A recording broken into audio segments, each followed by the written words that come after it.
I think it's safe to say that many people encounter a lot of frustrations when it comes to counting their calories or tracking their macros, and it's totally warranted. In this video today, I'm going to go over the common mistakes that people make, as well as some of the best practices when it comes to tracking your calories and your macros, so stay tuned.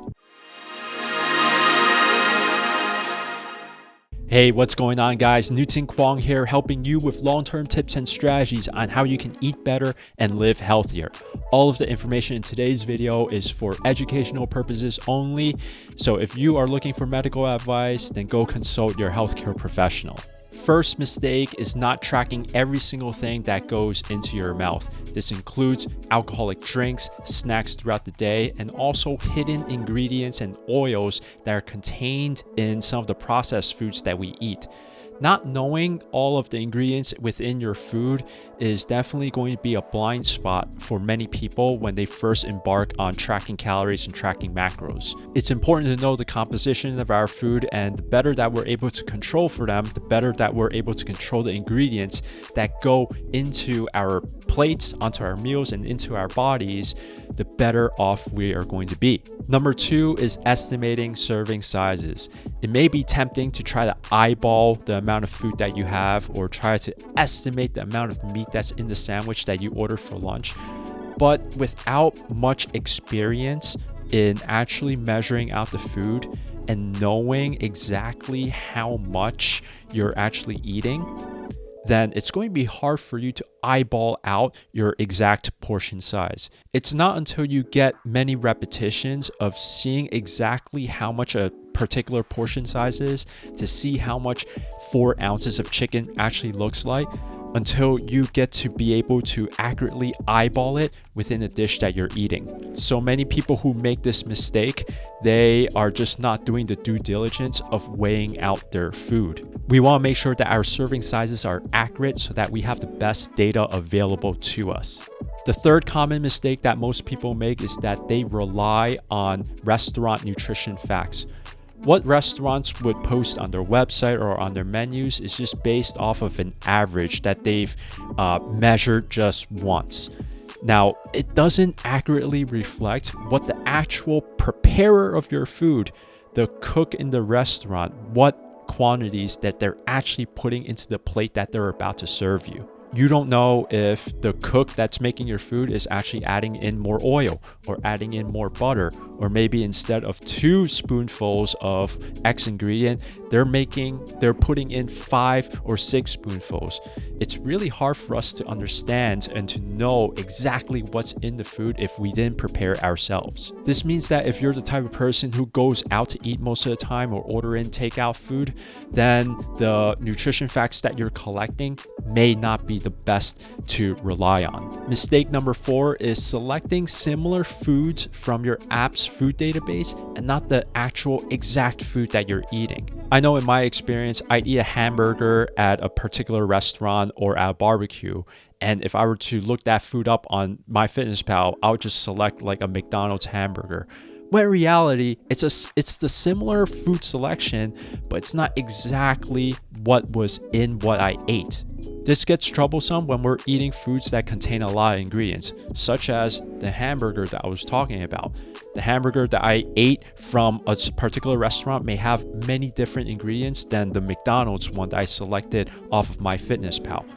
When we're eating highly processed foods, there are going to be a lot of different mismatches in the data that is presented to us in the food database versus what's actually true within the food that we just ate. Just know that the more ingredients something contains, the more potential for error when we're trying to select something that we think is going to kind of mirror what we just ate, but in reality, it's not right. Unfortunately, the less accurate our data is, the less useful it's going to be. The 5th mistake that people make is that they track their body measurements in a very random or disorganized way, such as how I talk about the importance of collecting accurate data when it comes to calories and macros. We also gotta track our body measurements in an accurate way as well. However, if we're taking these type of measurements at random times of the month, or we're having them randomly spaced out, then we're not going to be able to get a clear picture of the trends that our body is going through based on the adjustments that we make to our nutrition. I would assume that most people watching this video right now, they want to count calories because they want to adjust their body composition, they want to lose weight, or they want to gain muscle, whatever it may be. They want to do the process, they want to put in the due diligence of understanding their nutrition so that they can influence another result. So we've got to collect accurate data on the actual result that we want to change, which is going to be our body weight, which is going to be our body fat percentage levels, our body circumference measurements, and we've got to collect data on all of those aspects in an accurate and in an orderly way as well. All of that is going to be a discussion for another video. If that's something that you want to see, then leave a comment down below saying that you want a video discussing that as well. All right, so those are going to be the common mistakes that I want to bring up to your attention in this video. Now let's move on to the best practices that you can have while tracking calories and macros that's going to help you avoid those mistakes that I just discussed. Number one is, to the best of your ability, cook and prepare most of your foods, if not all of your foods, because that's going to allow you direct visibility into all of the ingredients that you're putting into your dishes. Something else is that you can buy foods that contain its own unique nutrition fact label, so that you can be reasonably assured that whatever it is that you're eating, that it has its own unique nutrition profile, and you can rely on its serving size, and you can rely on the data that's reported on its label. The more control that you have over the preparation of your food, the better it's going to be for you, because you can measure everything out. Number two is to have set meal times. That way you can limit the amount of times that you snack throughout the day. If you're able to set rules for yourself that I'm going to eat at 12 p.m., then I'm going to eat at 6 p.m., then you know for a fact that between those times, you're not going to go around scrounging for food. Or if you actually do, then you become aware that you're eating throughout the day and you're eating excess calories that you may not be tracking. Number three is to limit the amount of times that you eat out or order in. When you do know that you're going to be eating out at a particular time during the week, then make sure that you plan for it. Make sure that you know in advance what it is that you're going to order, and plan for it, and look up the information on the nutrition facts as best as possible, and keep it to a minimum. We don't want to have 80% of your food for the week to come from restaurants who are in absolute control of what goes into your food. Number four is to drink mostly water. That way you don't have to worry about tracking calories for the fluids that you drink. What can also work is plain black coffee or plain tea, as those aren't going to contain a significant amount of calories that you would need to track. Number five is to have a set schedule for when you're going to take your body measurements. You want to make sure that they're evenly spaced out throughout the month, so it could be once a week, or maybe twice a week, or every day if that's something that you can handle. And make sure that you're taking these measurements in a consistent manner. The more data points that you have over time, the more reliable the trend that you observe in the data is going to be. Observing these trends in your body measurements over weeks and months is either going to validate or invalidate the efforts that you're putting into your nutrition, and it's going to provide you with valuable feedback as to what adjustments that you should be making. If you're finding value in this video, then please consider liking this video and subscribing to my channel for more tips and content just like this. And also let me know in the comments down below which one of these mistakes that I discussed earlier do you commit the most. No shame, I've committed all of them as well. Let me know what it is that you struggle with the most in the comments down below, and I can make a video addressing that topic. Okay, now that we've gone over all of the common mistakes as well as the best practices when it comes to tracking calories and macros, you might be wondering, why all of this hassle?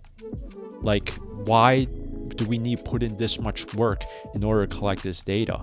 And the reason for that is because counting calories, counting macros, the intention is to get specific, accurate data.